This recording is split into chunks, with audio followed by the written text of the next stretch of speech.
pour tous ceux qui sont fonctionnaires de l'État depuis des années, ils savent qu'au premier trimestre de l'année, il existe un glissement en termes d'opérations de paie qui doivent être réalisées parce qu'au niveau du premier trimestre, particulièrement au mois de janvier, il y a des nouvelles mécanisations et des nouvelles mises à jour qui doivent être opérées.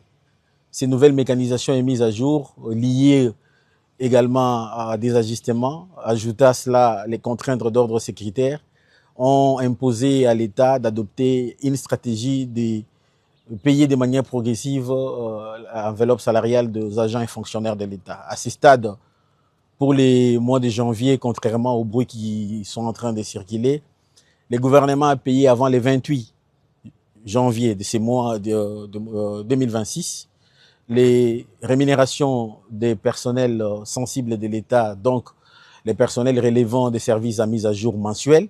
C'est notamment les éléments de nos forces armées, les éléments de la police nationale congolaise, les membres de la DINACOPé, donc les enseignants pour la province de Kinshasa.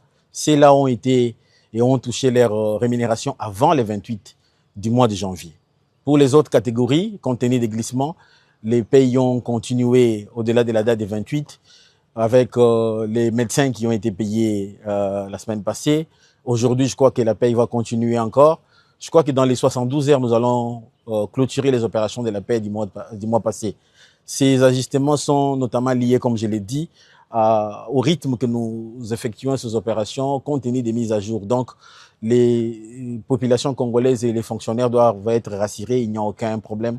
Le gouvernement va tenir compte de cet état des choses dans l'évolution de la suite des opérations.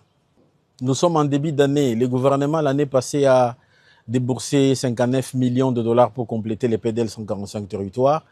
Je peux confirmer à nos populations que les BCECO a réussi les fonds, les CFF. Nous avons d'ailleurs clôturé tous les financements qui étaient attendus au niveau du CFF.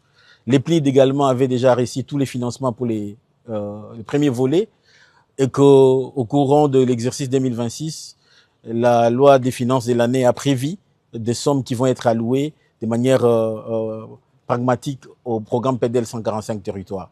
Donc, il n'y a aucune inquiétude pour nos populations.